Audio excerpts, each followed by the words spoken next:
My name is Joanie Korn. I am a certified ADHD coach and an executive function coach. Here, let me just move you guys up a little bit. There we go. And a positive psychology practitioner. So in addition to my private practice, I facilitate support groups for Ada and Chad. So today we're going to talk about strategies and tools of positive psychology that can help us parent more peacefully for our families, for ourselves. You can, if you want the slides from today, you can screenshot anything. And if you want the slides, send me an email and I can send you the slides. We're going to have a mixed crowd, and we'll have some more people coming in. We've got ADDers and parents and professionals. I'm going to talk about these tools in the context of parenting and ADHD, but please know that they're applicable to all of us. So hear them as they apply to you. Okay, everyone hear me okay? Yes? Yes. I can't. Okay, great. I can't see anybody, so I just want to make sure. It's like so quiet on the other end. Okay, so if you have any questions, please put them in the chat. I hope to be able to get to the chat and to the questions. Trying to leave some time at the end. If we don't, send me your question via email, and I promise you I will answer it. Okay? So,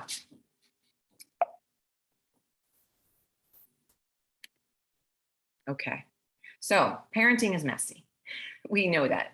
We all have hard moments. We lose our cool. We have a hard time. We're not going for perfection, but many of us would like to have some tools to more often than not show up as the parent that we want to be. And positive psychology is a treasure trove of information to bring our best selves to our child, to our spouse, to our friends, to ourselves. I can only touch on a few of the tools today in the time that we have. And if you'd like to learn more, again, reach out to me. I'd be happy to talk to you. And you can find a ton of stuff online as well. So what is positive psychology? First, let me tell you what it's not. It's not positive thinking. It's not turn that frown upside down. It's not about ignoring the negative and just focusing on the positive. It is about acknowledging the negative and prioritizing the positive, prioritizing what's working. So Dr. Martin Seligman, who's known as the father and the founder of modern psychology, calls it the science of thriving. And Dr. Maria Serrois describes it as showing up at our best, even when the circumstances are the most challenging. I like to think of positive psychology as the great perspective shifter, practicing how to see things differently so we can feel things differently, and then we can respond differently in any given situation. So today we're going to touch on a few concepts, like I said, and tools that can help create that shift in our thinking and in our actions. And it's not about turning everything around overnight, because that's not the way it works. We can focus on making small changes because that's what's doable for us. And even when we move the needle 1% at a time, in that 1%, we can see the most amazing change. It happens almost magically, and I see it all the time. So today we're going to focus on knowledge, connection, behavior, strengths, listening, and language. So my first tip of the morning, knowledge is power. Educate yourself about ADHD and about your child's experience with ADHD. Understand as much as you can about the ADHD, your child's experience, so you can bring your best self to your parenting. And it will help you be a better advocate for your child as well. Most likely, you'll have to educate the people around you as well. Even the ones that you think know, probably don't. So when we have this knowledge, we understand better. And when we understand better, we have more compassion, allowing us to more easily connect. We have more calm, we have more capacity for patience, and to silence well-meaning people around us that don't understand and that may judge. And we can better parent the child that we have. And we can better advocate for them. So learn everything you can. Don't expect anyone else to educate. I really want to reinforce this. Educate yourself. And it's all at your fingertips. And it'll make you the best advocate with confidence. So understanding ADHD, executive function, how it plays out with your child. Here are some great resources, and I invite you to take a screenshot that to start you on your journey or to continue on your journey with. And on the last one on the list not in order of importance, is parent coaching, because that is often a huge game changer. And I really encourage you to look into that. So this slide, please climb that tree and you'll all be judged on that. This slide speaks to our child's experience. It's about the expectation placed on neurodiverse children to act neurotypically. The elephant, the fish, the dog, they cannot climb that tree, but they're being judged on their ability to do so. Everyone is not the same, not good, not bad, just not the same. And this scenario can be a recurring experience for kids that can set them off in the moment before they go to school because they know what they're heading into, or when they get home from school and they finally have a chance to fall apart. Our kids can be made to feel less than, broken, difficult, different, and they're often held to these expectations that they aren't yet capable of meeting or not capable of meeting.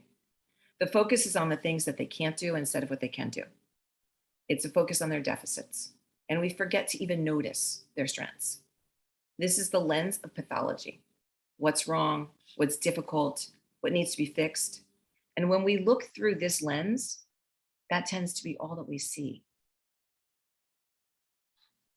So this lens is also called the deficit checklist approach, where the teaching procedures and the behavioral plans are all targeted at reducing the problems.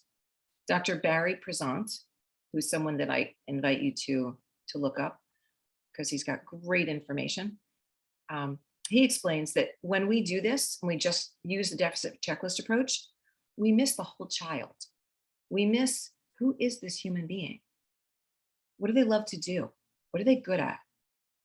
So the deficit checklist approach puts blinders on us, and it feeds parental anxiety and worry, and it can steal hope and optimism. So what can we do differently? Instead of telling our kids how they need to change, we need to begin to adjust instead so they can thrive and experience success. We can stop asking and having others ask and expect our neurodiverse kids to look neurotypical. And instead, we can celebrate the amazing things that they can do. And we do this by intentionally shifting our focus from what isn't working to what is working. We focus on strengths. The elephant might never climb the tree, but he can knock it down when we need some firewood or if we need to build a house. And that's really important stuff. So it's about making an intentional effort to recognize and celebrate it so the elephant and our kids can feel good about themselves and know their value. So instead of looking through the lens of pathology, we can look through the lens of possibilities. We can look at what's working, the strengths, the interests, and the passions, because what we pay attention to grows. Success breeds success. And this approach nurtures the parent-child relationship because, as Dr. Prezant explains, any human, including our children, will feel more comfortable, more trusting, and more open if we can see them more fully, celebrate them, and support them when they're having difficulty rather than judge them. So when we focus on strengths, we meet the child where they are, we deepen our connection with them, it reminds us of the good, and our child feels seen and better understands what's special about them. And we help our child build self-esteem and self-worth and feel empowered and successful. Strengths are a primary focus in positive psychology. And it's interesting because most people think they progress more by focusing on weaknesses rather than their strengths. But the opposite is actually true. The research is really clear that we make more progress by building on our strengths rather than trying to fix our weaknesses. And when I say that, like, well, yeah, that kind of makes sense, right? But that's not what we do. And why is it true that building on our strengths will move us more further along? Well, first of all, let me just go back for a minute. First of all, our strengths are things that can more easily develop. We can more easily develop because they come naturally to us. 2, it's more enjoyable using our strengths because they come easy to us. 3, because they're easy and enjoyable when we use them, it's more likely we'll keep going with a particular task or goal. And 4, we can address weaknesses while maintaining a primary focus on our strengths. And that will allow us to keep moving forward and not get stalled by our weaknesses.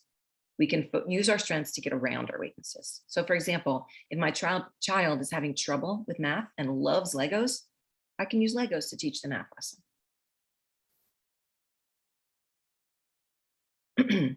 There are two categories of strengths. The first is character traits. And the 24 character traits are listed here. And this is research done worldwide by the VIA Institute of Character. And you can go to their website and you can take a free assessment to find out what your strengths are, and your child can take it to find out what their strengths are, what their predominant strengths are. So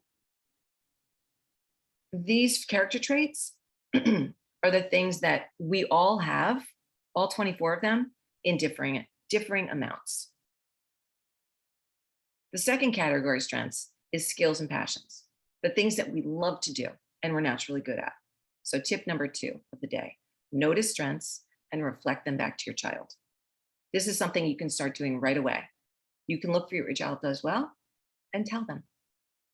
ADDers are often highly creative. They see connections and nuances that other people miss. They're out-of-the-box thinkers. They're very energetic often and driven in things when they're interested in them, and a whole lot more. I don't even need to tell you these things because I know you see it in your kids. So Dr. Carol Dweck, who wrote Growth Mindset, brilliant book, I encourage you to check it out and her work online as well, says that when we strength spot, in order for it to feel genuine and meaningful and encourage our kids' growth, we need to be specific and praise the effort as opposed to the outcome. It's about the process and the growth. So for example, it's not about the grade, but the effort that went into the grade. So whether it's an A or a C, it doesn't matter. It's about the work that went into it. And that's what we talked to them about. So I really invite you to check out Dr. Dweck's work. We can even strength spot when things are challenging. We can notice what they do well. So for example, my child asked me for something and I can't say yes to it. I can say, I can't say yes to that, but I have to tell you that I am blown away by your passion. When you get excited about something, it's contagious. And that is so cool. So we can strength spot even when we're in a challenging moment. And we strength spot by watching, listening, and noticing. What makes their eyes light up when they talk about it? We can learn so much from our child's eyes. And then we can make those activities more available to them when possible. Strength spotting counters the deficit checklist approach. Our kids get to hear what they can't do a lot. We get to hear what they can't do a lot often. They need to hear what's special about them. So strength spotting raises their self-esteem, their self-worth, their self-awareness, and it nurtures our relationship with our children. So just to recap, when we prioritize positivity, meaning we shift our focus from the negative to the positive, we strengthen our relationship by creating positive moments and positive emotions. We help our child to recognize their own strengths. We remind ourselves about our child's unique gifts and the things they do well. And that's really important because that's a big shift for us. And it helps us feel better and feel calmer. So let's talk about behavior for a moment, because that's a big issue. Here's the thing about the behavior. It's the tip of the iceberg. It's what we see, but volumes of information lie beneath the surface. Shame, denial, anxiety, guilt. We need to get beneath the surface in order to affect behavior. Research shows that challenging behavior is rarely caused by intentional willful defiance, avoidance, attention seeking, non-compliance, or manipulation. Yet many behavioral plans are based on the assumption that they are caused by one or more of those things. I want to give you a minute to read this slide. So please just take a few seconds and read it.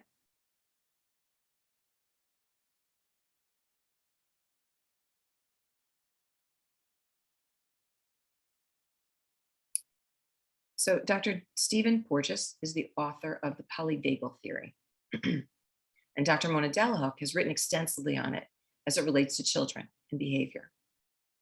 In her book, Beyond Behaviors, which I encourage you to check out, Dr. Delahooke explains that many problematic behaviors represent a response to stress, not intentional misbehavior.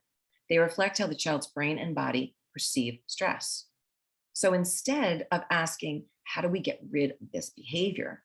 We need to ask the question, what is this behavior telling us about the child? Are the child's brain and body experiencing stress or distress? And if so, how do we first help the child feel safe? She explains that safety is the foundation for which many children build the skills of emotional and behavioral self-control, which is our goal. And compassion and connection are the path to safety. So when we start looking at problematic behaviors as adaptive responses to stress and not purposeful misbehavior, we can help children cope and build skills. And it shifts how we feel and how we come to our children. So we learn from this that behavior is communication, it's information. And this is tip number 3 for the morning. Get curious.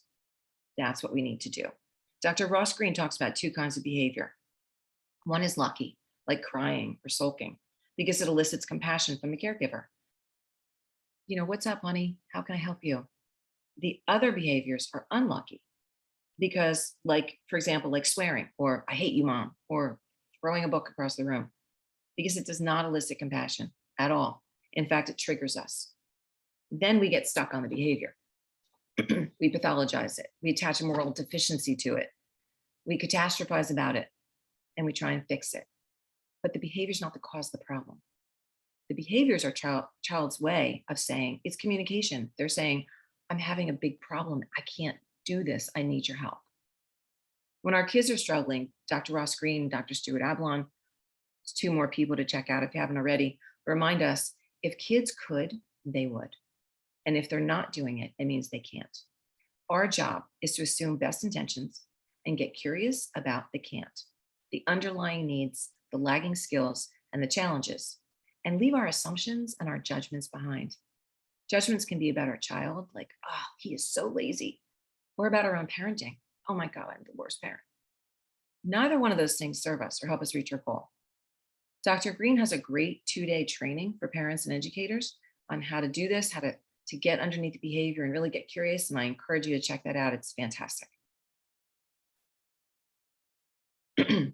So getting curious involves deep empathetic listening. Often when we listen to our children, we interrupt or we get distracted by thinking about how we're going to respond to them, or we turn it into a lesson. I'm the biggest offender of that, I have to tell you. How we are with our kids is often more important than what we say. The most important thing is not what we say to them. It's what they say to us. So we need to listen and we need to believe them. Assume best intentions and believe them. And I think this can be the hardest part because we need to believe them, even if what they're telling us doesn't reconcile with our experience, with our truth in that moment. I mean, how many times has this happened to me a lot, where my child will tell me their rendition of what happened and I'm thinking, oh my gosh, that's not what happened at all.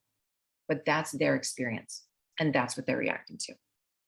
And often we feel threatened or triggered by how they're expressing themselves, but we can't take their behavior personally because it's not about us.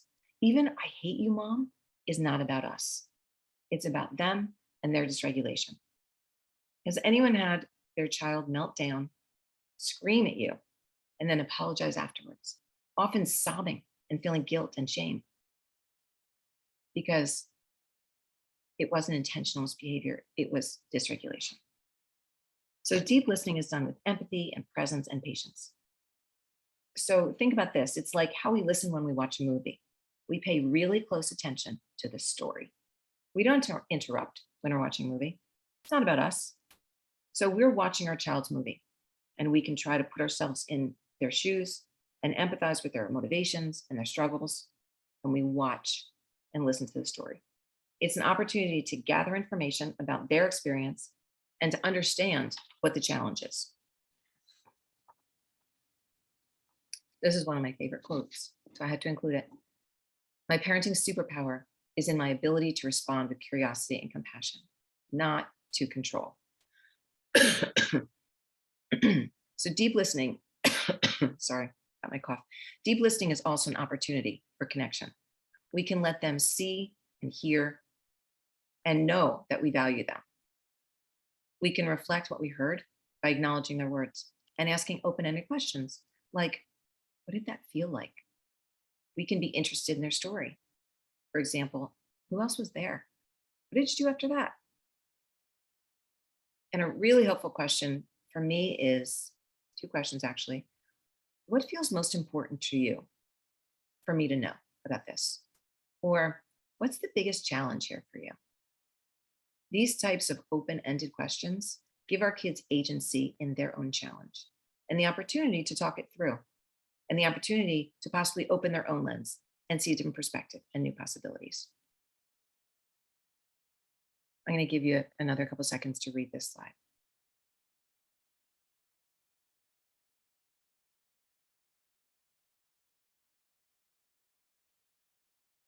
So, when our kids have challenging behavior, it's super easy to be tempted to move pretty quickly towards compliance techniques. But the goals and tools that we talked about today, this morning, connection, focusing on strengths, and deep listening, will get us much further along the path we want to travel, showing up as the parent that we want to be. Compliance techniques really don't work. And as I'm sure you've experienced, they don't feel good. It's one of the reasons they're so hard to follow through on because they're rooted in control, not understanding and compassion. Rewards and consequences don't teach skills, and they can set a child up for frustration, failure, disconnection, and shame. Rewards and consequences don't help kids learn how to regulate. And you might notice that the rewards and consequences need to keep escalating to even work temporarily. Finally, the more we try to control, the less connected we feel. But what does work is connection. It builds stability, safety, and self esteem. It lets your child make different decisions because they feel capable and not threatened. So connection builds rather than breaks down. So we have 3 tips so far this morning. Knowledge is power, notice and reflect strengths and what's working, and listen, get curious, and believe. Our 4th tip of the day, 4th and final, use positive language because words make worlds. There are 2 kinds of language that can have 2 ways language can have an effect. First, the language we use affects how we think and feel about our kids. Dr. Prezant explains that we shape our perceptions with our language, how we describe a situation. And those perceptions lead to our actions. So we shape our actions based on the language we use. That's why it's so important that our language be respectful and thoughtful. So in other words, we need to be aware of the words we're choosing to describe what is happening. We could say, this kid has bad behaviors. He is always causing a problem. Or in the alternative, we could say, in some cases, this child gets dysregulated. I wonder how we can help them. So even in problematic issues, the terms we use shape our perceptions of the child. They could be a behavior problem, or they could be a child that has difficulty staying regulated. Can you see and feel how our word choices can elicit our judgment and our rejection, or our compassion and collaboration? We can intentionally use language to change our perspective, how we feel, and how we respond by noticing and changing the negative narrative that we create and the language we use. So here are some examples of how we can shift language in our perspective. He's defiant becomes he's afraid. She's aggressive can become she's anxious. They're attention seeking can become they're communicating. She's avoidant becomes she's coping. He's got no concept of time becomes he really lives in the moment. Ross Greene makes the point this way. My child is giving me a hard time can become my child is having a hard time. So the language we use about our children, to our children, around our children, and in our own minds shapes our response and how we come to interactions with them. Depending on the language we choose to tell the story, we come with judgment and patience and worry, or we can come with compassion and kindness and calm. So I said the first way language affects us is it makes our worlds. So we need to be aware of the words and the stories we're using to describe things from which we then react and spring into action. The second is our words make our child's world. Our language affects how kids think about themselves. The words we use become their inner voice that they go forward with, building up or breaking down their self-esteem and their self-worth. So, for an example, you're trying to get your daughter out of bed every morning to go to school, and it's just not pretty. You have to drag her out of bed, and it's really frustrating. We could say something like, I wake you up on time and you never get up. So once again, you're late for school, you're missing your breakfast, you're going to be hungry till lunch. And there's no one to blame but yourself. This does not invite connection, self efficacy, or send them out the door feeling great. And it's not what we intend to do. But if we remember, if they could, they would, we could say something like, I know it's hard to get up, but you got up a few minutes earlier today. Nice job. Keep it up. You will get there. We can use positive language that acknowledges their effort and what's working and foster connection and encourage them to continue to try. One parent, client I have with this challenge, told me she remembered if she could, she would. And she realized that her daughter needed help, that she just couldn't do it. So she broke it down for her. And together, 1% at a time, this is the way they wake up in the morning. She sits with her daughter and she says, okay, first sit up. When her daughter does that, she says, okay, let's stretch. And she says, okay, put your feet on the floor. Okay, stand up. And so on. She walks her through it and she'll do it until she can do it herself. And then she strength spots. And she said, you did it. You persevered again. So they work together on building this skill and they connect at the same time.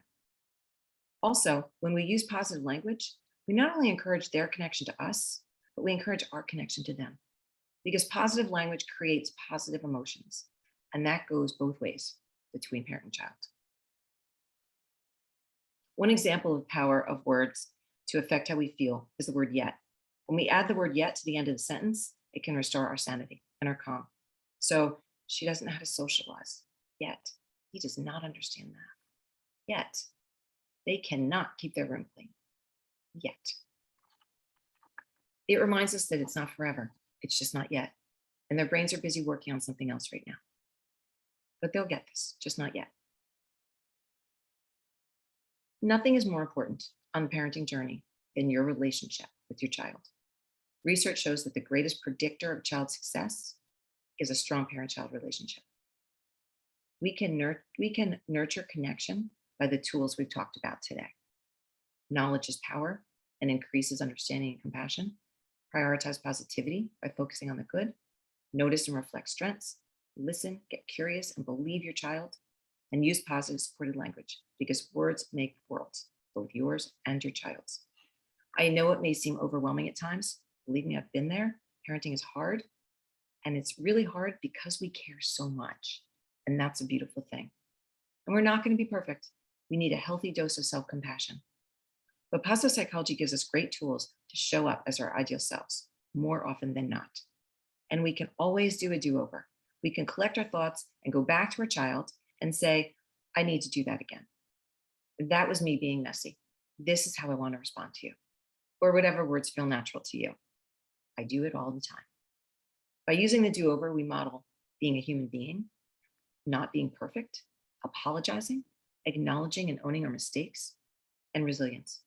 The do-over is actually another tool for connection. So when you feel the stress rising, I invite you to take a moment to pause and find the strength to focus on, or listen with all you've got. The thing is, positive psychology is not a spectator sport. We can't just hear it and know it. We have to practice it. So I invite you to pick just one tool that we've talked about today and practice it, whichever resonated with you the most, whichever would feel the easiest to practice. And start there. Play with it. You can start right away today and notice what happens. Notice the difference. How do you feel? When we change even one thing, there's a beautiful ripple effect. The key is that it starts with changing ourselves, not changing our children. So today is just a taste of what positive psychology has to offer. There's so much more, and it's been transformational for me and for my clients. If you'd like to learn more, please contact me. I'm happy to answer questions or give you information, or you can go online. There's so much. I want to leave you with some mantras to keep in mind to shift the focus from negative to the positive and to foster connection. I invite you to post them, put on Post-its, wherever you look, bathroom mirror, the refrigerator. Behaviors, communication. My child is having a big problem and needs help. Or number two, if they could, they would. Number three, my child is giving me a hard time. He's not giving me a hard time. He's having a hard time. Deeply listen and believe your child, even if it doesn't reconcile with your experience and your truth in that moment. Use can't versus won't. We shape our actions based on the language we use. Words make worlds. So that is my presentation on positive psychology and parenting. Again, please feel free to reach out to me if you have any questions or you'd like to learn more. And I'm going to stop screen sharing if I can see how to do it. Let's see, I'm trying to, let's see if I can do it.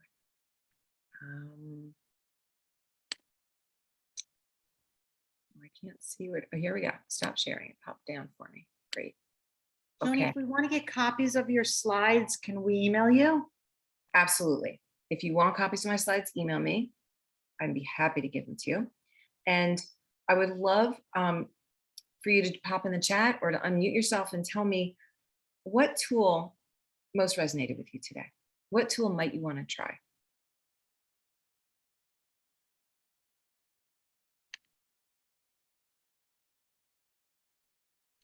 Andrea, do you have a tool that you want to try today?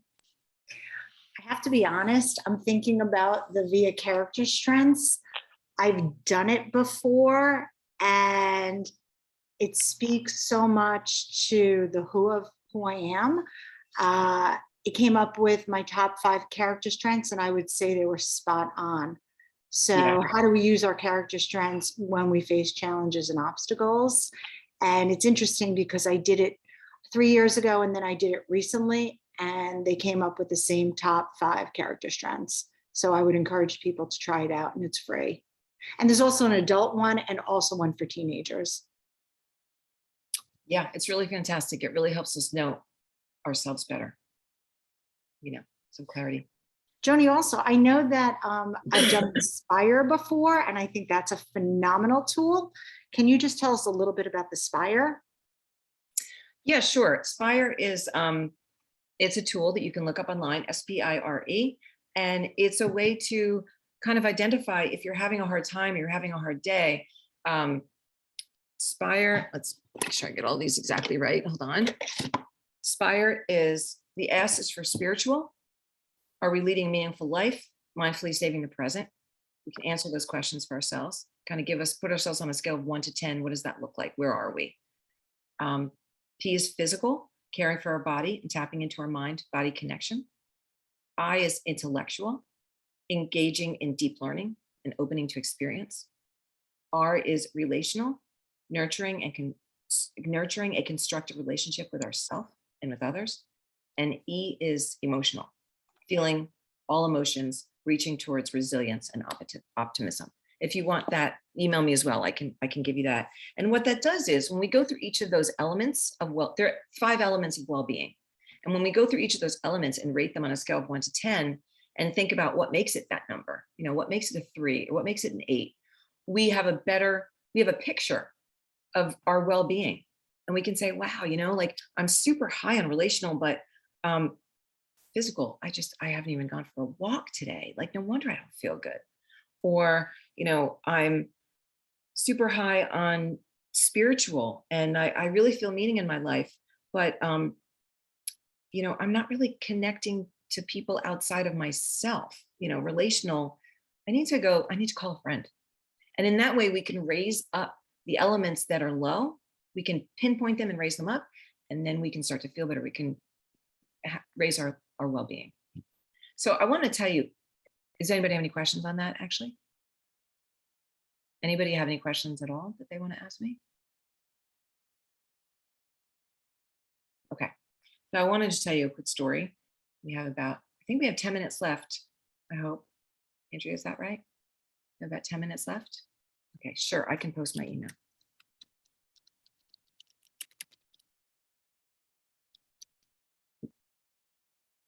Okay, great. I just put my email in the chat, and honestly, feel free to reach out to me. I want to tell you a story about one of the times I used positive psychology tools to reframe what I was thinking. My son in his teens made peanut butter sandwiches like every single day, loved peanut butter sandwiches. And every day I would walk into the kitchen and I would see this peanut butter spoon dangling on the edge of the sink. And I would say to him, honey, you need to clean your peanut butter spoon when you make your sandwich because it's annoying to clean, first of all, because it's really sticky and messy. So I said, you need to clean your spoon. Oh, yeah, mom, really sorry, I forgot. So next day I come in, peanut butter spoons dangling on the edge of the sink. And I would say to him, honey, you need to clean that spoon. This would happen every day. And then I started to think, well, okay, he needs some tools to remember because he can't remember. So, honey, before you even take a bite of that sandwich, clean that spoon. And trying to help him put a little scaffolding in place. None of it worked. So finally, I'd walk in and I'd see it and I would see red. And I would get triggered into my own stuff. And I would say, oh my God, he's completely ignoring me. Am I invisible? Like, do I have no voice? And I would get triggered into my own stuff. And believe me, I could go far on that. And I realized that I needed to find a way to reframe that peanut butter spoon because I could walk into the kitchen every day if I wanted to and be really angry at my son because that's where I was going now when I saw the spoon. And I could show up when I talked to him in that space, right? I was triggered. But I didn't want to be angry at my son every day. So I needed to find a way to see that spoon differently. And so I thought about it. It didn't happen right away, but I thought about it. And I realized that one day I was going to walk into the room and there would be no peanut butter spoon. And everything would be exactly how I left it. But my son wouldn't be in the other room eating his peanut butter sandwich. He'd be off in his life. Maybe I'd get a text and a phone call, hopefully, right? But I couldn't go and sit down with him while he was enjoying his peanut butter sandwich. So from that moment on, when I walked into the kitchen and saw that spoon, which I did every day for a while, I felt completely differently. I felt happy and I felt grateful. And I went in the other room and I sat down with them and I was happy and I was the mom I wanted to be, not some triggered lady with these crazy things going through her head. And I had a conversation with him and it was beautiful. So I tell you that story because we all have our peanut butter spoons, and parents of neurodiverse kids have more peanut butter spoons than most, but they're just peanut butter spoons. And we can reframe them. We can choose to see them differently. It's a choice. It takes intention. We can do it. And it changes our whole experience. It helps us be the parent that we want to be. Always makes me cry when I tell that story. Because one day, he's not going to be there. But there'll be other beautiful things to look forward to. Right? And that's what I'll focus on. I'll focus on the good and I'll focus on what's working. Joanie, you So- always have such incredible words of wisdom. I'm wondering if you could talk for a minute about your free parent support group on Wednesday nights. Yeah, absolutely. Absolutely. Does anybody have a question before I do that? Okay. I just want to make space for that. If somebody wants to say something. I do. I have a question. I was trying to type it in the chat and I didn't have time. Okay. But I just have a quick question. Sure. Do the strategies change or are there additional strategies when the individual, and I'm talking about my daughter, so this is a personal issue, when she goes from 0 to 60 into self-injurious behavior? So there are many more strategies. I only was able to touch on a few, but they're biggies, the ones that I touched on. And they're not different. They're the same because it's all about connection. And when we build that connection, we really focus on that connection, it allows us and our child to move the intervention up further in the process before we get to the explosion, before we get to, what happens down the road with the explosion, the self-harm. So we're addressing things sooner because we're providing that safety for our kids.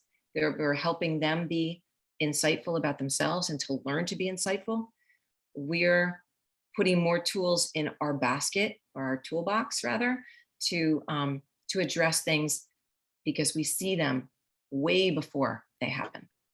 You know, that 0 to 10 is generally not really a 0 to 10, right? We just don't see it before when it's at the 0 and the 1 and the 2 and the 3 and the 4 and the 5. We don't see it as quickly. So this helps us see it when it's at the 1 instead of the 10. Does that make sense, Linda? It does. Thank you. Sure, no problem. And there's way more. So I invite you to look into it. Positive psychology is transformational, and it starts with us. It's not about changing them. I know I've said that, and it's such an important point. Yeah, real quick, we have about 3 minutes left, and then really, literally, they dump us out of the room. So I want to tell you, ADA and CHAD, 2 organizations. ADA has every Monday night. I and a couple of other fabulous facilitators like Andrea facilitate from 8 to 9 o'clock, a free parent support group, and all ages. It's great. And on Wednesday nights, once a month on Wednesday nights, if you go to the CHAD website, you can see the dates and times. I facilitate also a parent support group. And the thing about the parent support groups that are so key, as well as the parent coaching, but the parent support groups are free and they're in groups, obviously. So you understand that you're not alone. You hear other people with similar challenges, and you can help other people. Parents are helping each other through their experiences. So you know you're not alone. You know you're not crazy. You get information and you share information, and it feels really good. So I really encourage you to check out ADA and CHAD, parent support groups. You can go online and do it, get the times. And it's not something you have to commit to every single week, or, you go when you can, and you take what helps you, and you take one nugget of information. That's all you need, because that one shift, that one thing you do differently, trust me, it has such a big effect. And maybe, Joanie, you could just do a quick plug for our free expert series for CHAD. Oh, thanks, Andrea. Okay, so CHAD of Bergen County on the first Monday of every month from 8 o'clock to 9:15, I think, has an expert speaker on ADHD, and they are fantastic. We get the best of the best. Phenomenal information. And you have opportunities. These are big wigs that are coming in, and you have opportunities to ask them questions. So I really encourage you to come to that as well.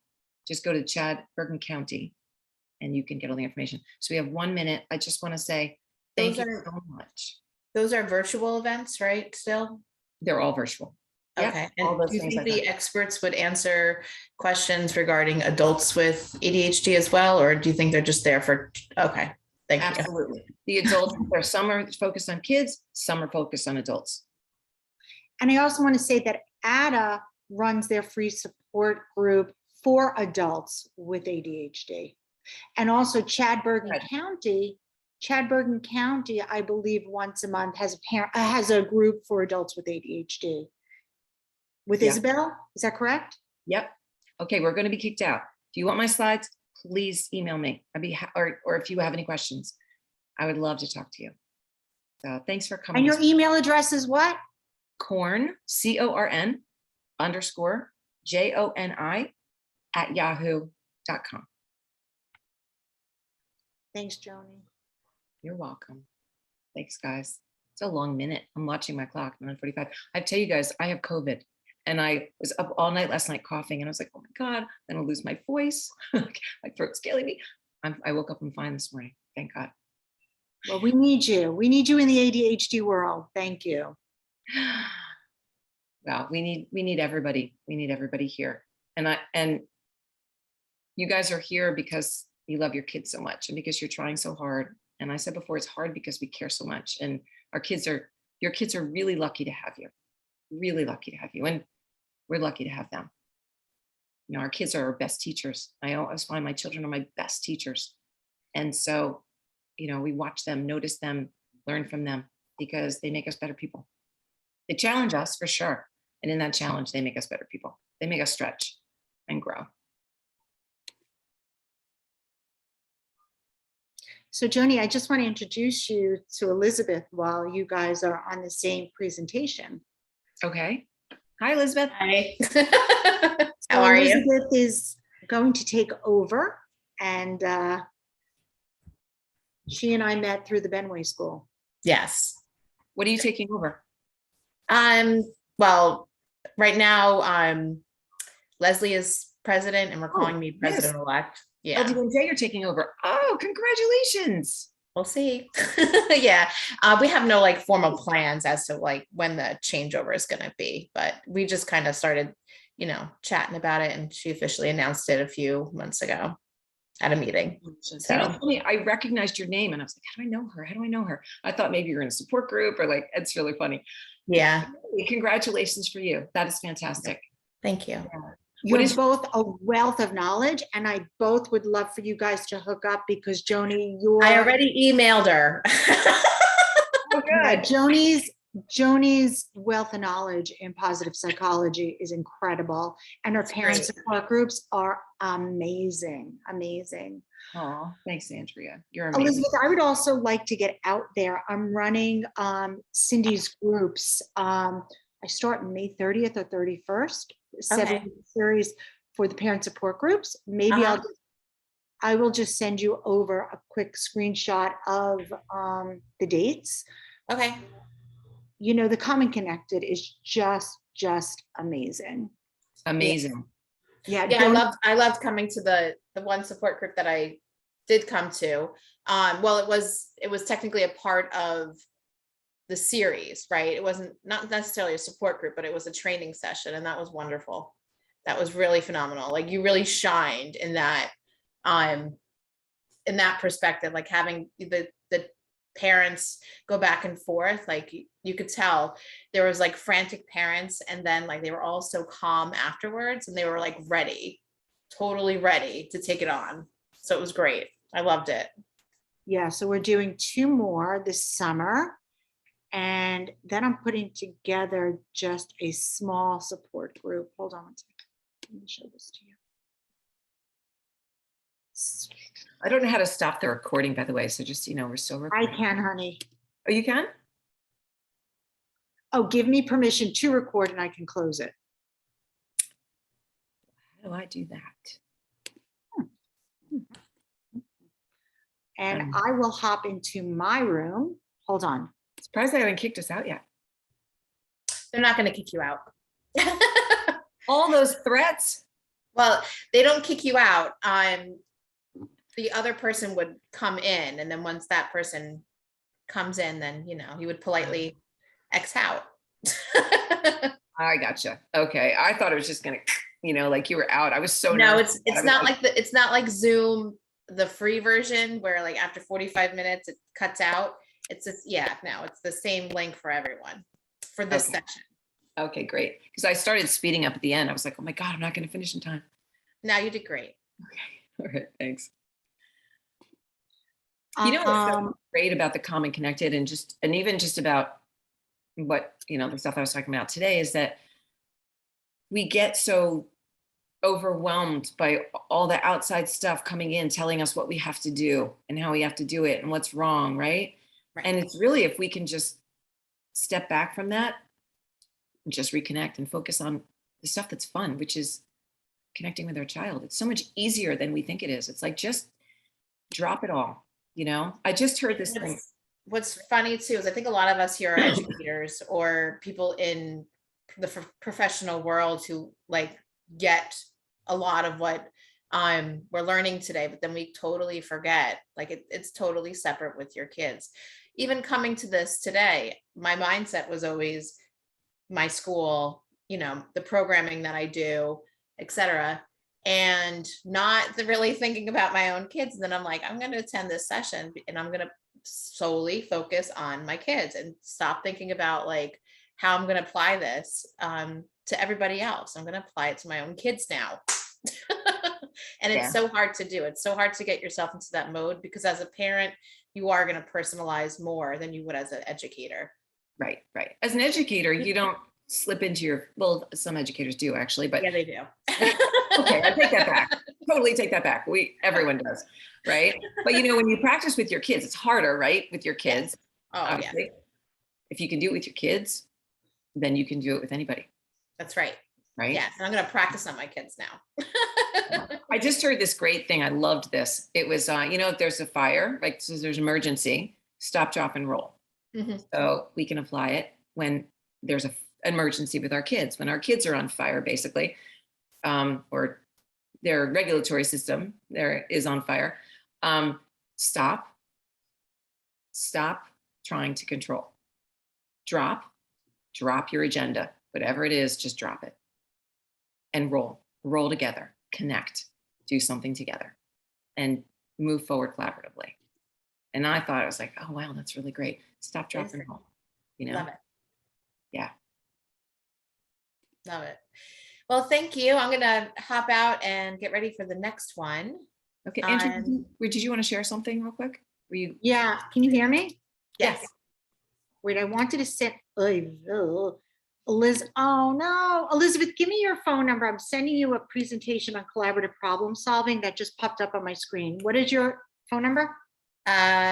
It's 908 908 216 216 5702. 5702. Okay, so I hope it comes through. Okay, it's collaborative problem solving. And where did it go? All right, I hope you get it because it was one of the presentations that was up on my screen. And I think just for you to have this information on collaborative problem solving is just fantastic. So All right, enjoy great. Thank you so much. enjoy it. All right, so So I will nice go to into meet my you. room. Joni, are you coming to, I know Elizabeth said she's coming. Are you Oh, coming? yeah, 7 minutes. Very. Yeah, if I could find my room because I'm ADHD and why would I want to find my room? Okay, Great job. thank you. Thank you. All right, I'm gonna leave and I'm No, gonna, tell me how I'm getting into my room. you go to that link that I sent you. Yeah, now you think I'm gonna find it? I texted you that link. You texted me the link. How do I get into your room? I think I go back to the The same same thing. way. Yeah, same way. Go to that link, click on it. Yeah. Yeah, is it working? Joni, how do you feel? I feel much better this morning than I did yesterday, but the night was brutal. I was up coughing all night long. I was like, oh no, I'm gonna do this in the morning. But I got a couple hours of sleep and I took my homeopathic remedies and I sucked on throat lozenges all night. And anyway, I'm much better. How is Tim? He's fine. He's fine. He had a couple days before me, so he's pretty much through it. He's just tired. So you can't go out of the house for 5 days? Is that how it goes? Yeah, but I'm done like Saturday. What's say Friday? I'm done Saturday. It's 5 days from when you first have symptoms. So, and for the record, I didn't bring this into the house. Tim did. And just so you know, my stepson's gonna give it to me because he was hocking up along at dinner last night. Oh God. But I can't say anything because I'm only the stepmother. Make him wear a mask. Sweetie, I'm going into the room now. All right, I'll see you there. Oh, no. I hope so. Yeah. Leave